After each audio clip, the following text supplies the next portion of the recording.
দেখুন কি দিয়ে আইসক্রিম বানাবো, চকলেট দিয়ে। কিন্তু এটা কিন্তু আমার ছেলের চকলেট, ছেলেকে রোজ দেওয়া হয়, জমে গেছে, তো সেইটা দিয়ে চকলেট আইসক্রিম বানাবো। এইবারে ক্যাডবেরিগুলো দিয়ে দেব দুধের মধ্যে। চিনি কিন্তু দেইনি, মিষ্টিটা বুঝে দিতে হবে, যেহেতু ক্যাডবেরি দিচ্ছি।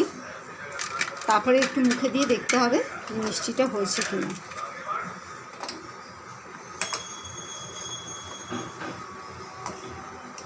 এবারে এগুলোকে ভালো করে গলে যাবে, তখন নামিয়ে নেব।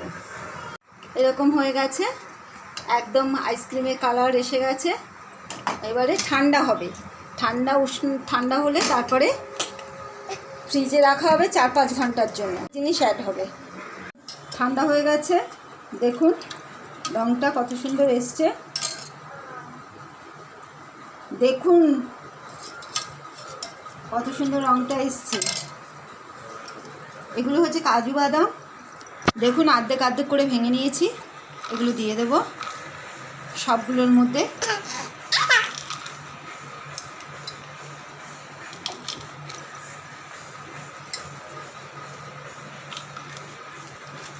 খেতে কিন্তু খুব টেস্টি হয়, সুস্বাদু হয়।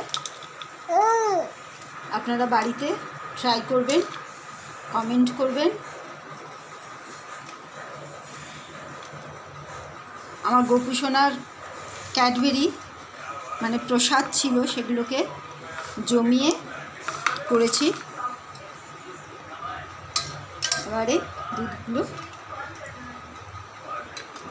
দিয়ে দেব।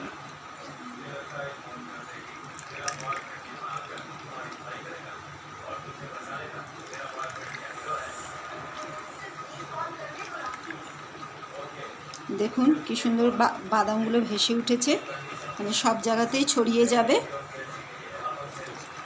খুব সুস্বাদু হয়, চকলেট আইসক্রিম হয়ে গেল।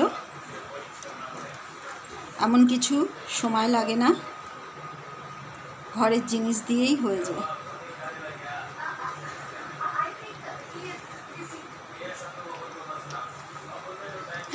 বেশি হয়ে গেল এটা। এবারে এরকম করে সব কিছুতে আটকে দেব।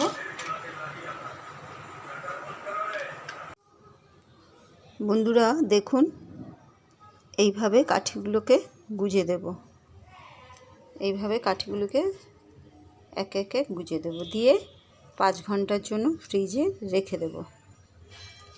তাহলে রেডি হয়ে যাবে চকলেট আইসক্রিম। খুব সহজেই হয়ে যায়, আপনারা বাড়িতে ট্রাই করবেন।